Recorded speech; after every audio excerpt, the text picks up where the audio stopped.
Good morning दोस्तों, मेरे इस चैनल में आप सभी का स्वागत है।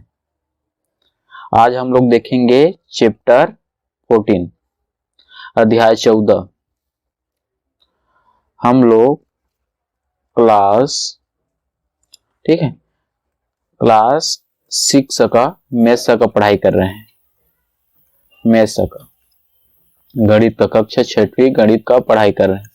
चाहे आप हिंदी मीडियम में हो या इंग्लिश मीडियम में हो, ये वीडियो दोनों के लिए है।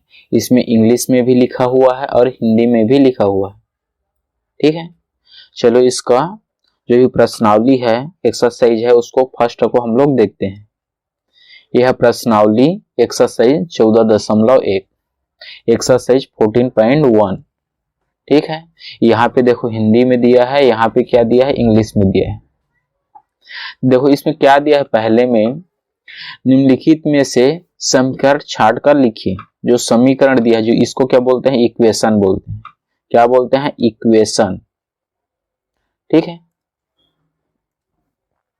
यहां दिया है इक्वेशन। इक्वेशन मीन्स होता है समीकरण। ठीक है, इक्वेशन मीन्स क्या होता है, समीकरण। तो यहाँ पर देखो पहला दूसरा इस प्रकार से कितना दिया है, इस सभी जो दिया है, क्वेश्चन दिया है, इसमें कौन कौन सा इक्वेशन है, कौन कौन सा समीकरण है, छांट के लिखना है। ठीक है, तो इसको समझने के लिए हम लोग क्या बोल सकते हैं, देखो यहाँ पर इक्वल दिया है। ठीक है, ये आपका देखो यहाँ पे बराबर है, ये आपका क्या है, इक्वेशन है, समीकरण है। ये भी आपका समीकरण है। ठीक है, ये समीकरण नहीं है। क्यों नहीं है, क्योंकि देखो यहाँ पे कोई बराबर का चिन्ह है क्या, नहीं है।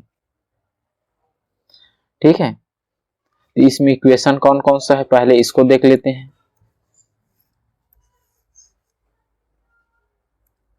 ठीक, ये आपका ये है समीकरण है, और दूसरा समीकरण नहीं है, तीसरा भी समीकरण नहीं है, ये भी नहीं है। क्यों नहीं है, क्योंकि बराबर तो है ही नहीं इसमें, इसीलिए क्या है, ये समीकरण नहीं है। यहाँ पे बराबर है क्या, इक्वल, बराबर की चिन्ह है क्या, नहीं है, इसीलिए समीकरण नहीं है। ये आपका समीकरण है, ये भी समीकरण नहीं है। ठीक है, ये भी समीकरण है।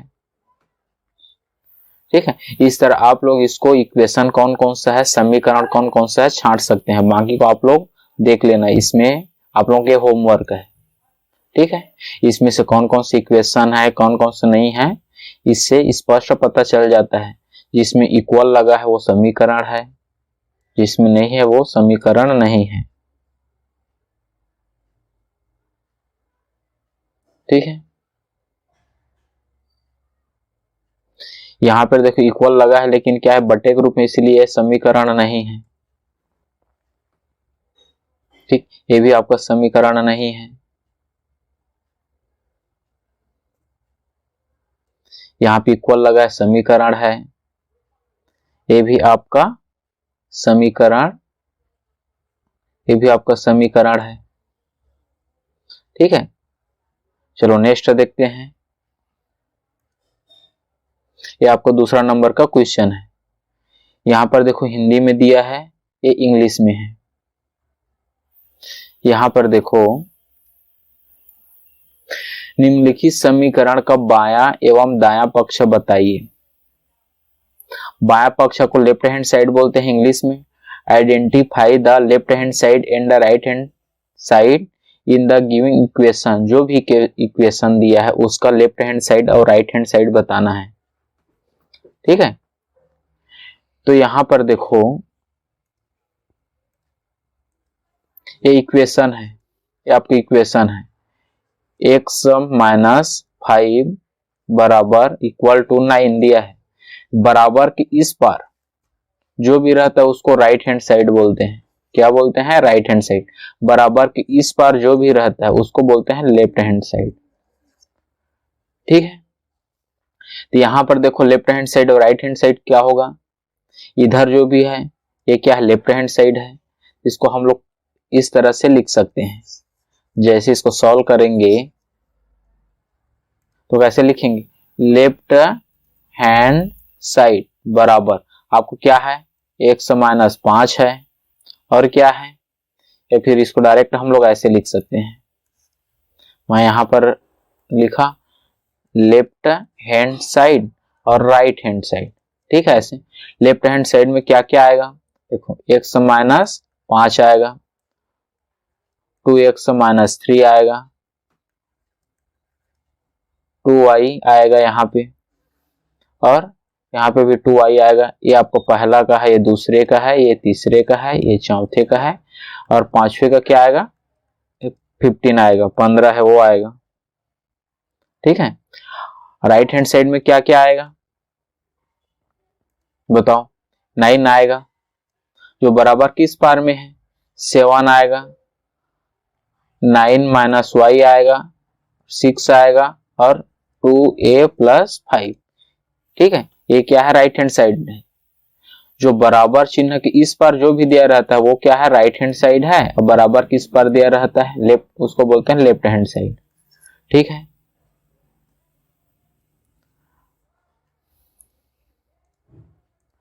अब हम लोग देखते हैं तीसरे नंबर को, इसको देखो इसमें क्या दिया है तीसरे नंबर में, इसको देखते हैं, ठीक। यहां पर दिया है निम्नलिखित कथनों में अज्ञात संख्या y का प्रयोग करके समीकरण में बदलिए।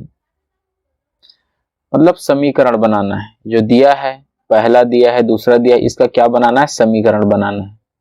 In the following statement use y for the unknown numbers and change them into equation. Equation में बदलना है, समीकरण में उसको बदलना है, ठीक है। जैसे यहां पर किसी संख्या के दुगुने में से 3 कम करने पर 17 आता है। क्या दिया है, किसी संख्या बोलने से क्या है, इसको हम लोग सॉल्व करेंगे तो y, कोई संख्या y है, ठीक है। y बोला है, y अज्ञात संख्या है, तो हम लोग यहाँ पे क्या लिए, y। किसी संख्या के दोगुने में से, इस संख्या के दोगुना मतलब 2y हो गया। किसी संख्या के दोगुने में से 3 कम करके, इसमें मान लो हम लोग 3 कम कर दिए, मतलब 3 घटा देंगे, कम करके करने पर 17 आता है। देखो कोई संख्या है, उसके दोगुने में 3 कम करने से कितना आता है, 17 आता है, बराबर कितना आएगा, 17 आएगा। ये पहले का इक्वेशन हो जाएगा, समीकरण हो जाएगा पहले का, ठीक है। 3 सब्ट्रैक्ट फ्रॉम, यहां पे लिखा twice of the number gives 17, ठीक है। इस तरह दूसरे का क्या होगा, किसी संख्या का छठा भाग 7 है, कोई संख्या है, कोई संख्या क्या है, y है, इसका छठवां भाग, मतलब इसमें हम लोग 6 का ऐसे भाग देंगे, कितना है, 7 है, बराबर 7, इक्वल टू 7, ठीक है। कोई संख्या का छठवां भाग बराबर क्या है, 7 है।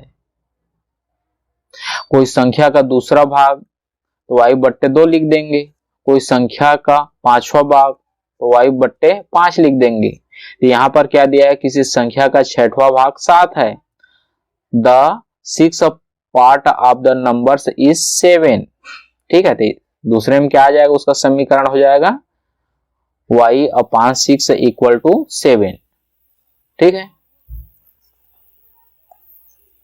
ये आपका दूसरे का है। तीसरा में क्या दिया है, किसी संख्या एवं 5 का अंतर 8 है। कोई संख्या क्या है, y है, एवं 5 का अंतर 8 है। इसमें 5 का अंतर मतलब 5 माइनस करेंगे तो 8 प्राप्त हो रहा है। इसका मतलब कोई संख्या है जिसमें 5 का अंतर कितना है, 8 है, ठीक है। ये हो जाएगा आपके तीसरे का। The difference of the numbers and 5 is 8। चलो अब चौथे का बनाते हैं, 4 नंबर का। किसी संख्या में 7 का गुणा, कोई संख्या मान लो y है, इसमें 7 का गुणा कर 5 घटाने से, इसमें 7 को गुणा करके 5 घटाने से 9 बचता है, बराबर 9 बचता है।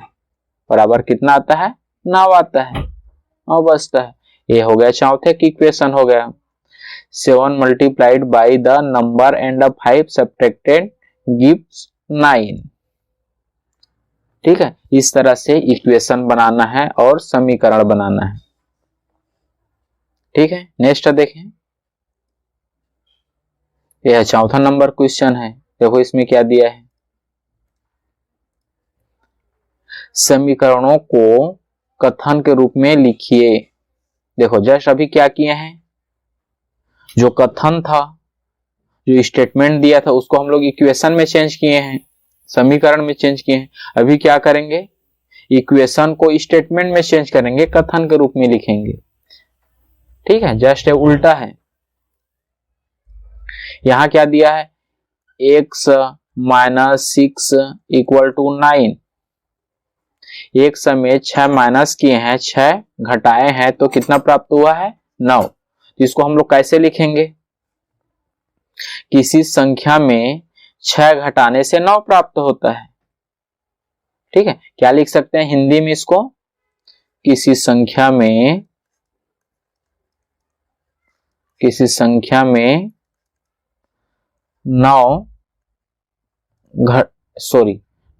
6 घटाने से कितना,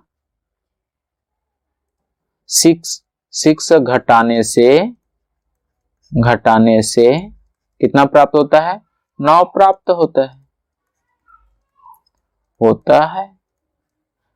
ये हो जाएगा उत्तर पहले का। ठीक है, किसी संख्या में 6 घटाने से कितना प्राप्त होता है? 9 प्राप्त होता है। तो इसको हम लोग इंग्लिश में कैसे लिखेंगे, 6, ठीक है, सब्ट्रैक्टेड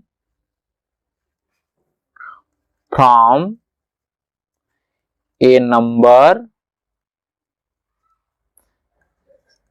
गिव्स 9। ऐसे इंग्लिश में लिखेंगे इसको, 6 subtracted from A number gives 9। ठीक है, ये हो गया आपको पहले का। ठीक है, और दूसरे का कैसे लिखेंगे,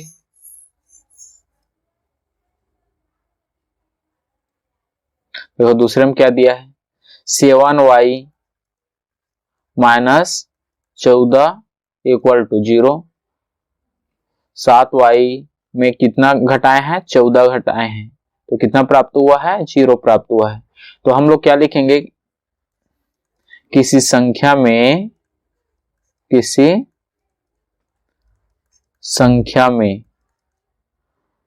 ठीक है, 7 गुणा करके, एक किसी संख्या का 7 गुना लिख सकते हैं, किसी संख्या के 7 गुना, ऐसे लिख सकते हैं, किसी संख्या के 7y है तो 7 गुना, ठीक है, गुने में 14 घटाने से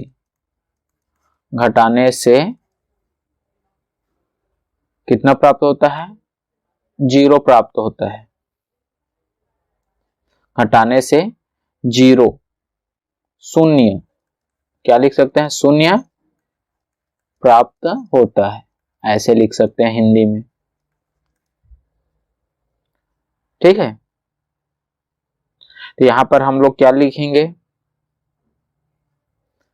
इंग्लिश में हम लोग लिखेंगे 0 is obtained by subtracting 14 from 7 times of any number। ठीक है, ऐसे हम लोग इंग्लिश में लिख देंगे। बाकी आप लोग इसको बना लेना, इसको तीसरे चौथे को।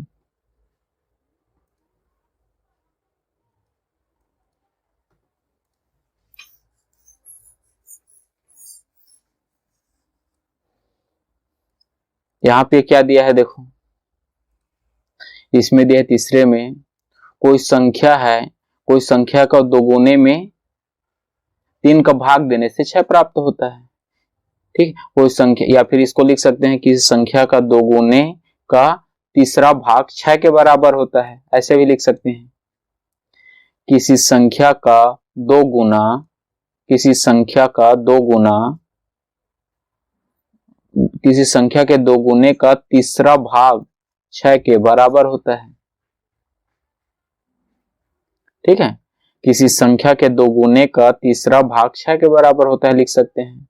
यहाँ पे हम लोग किसी संख्या का दो गुने में 5 जोड़ने से 10 प्राप्त होता है, ऐसे लिख सकते हैं। ठीक है, यहाँ पे हम लोग लिख सकते हैं। इस तरह आप लोगों को इक्वेशन बनाना है। ठीक है।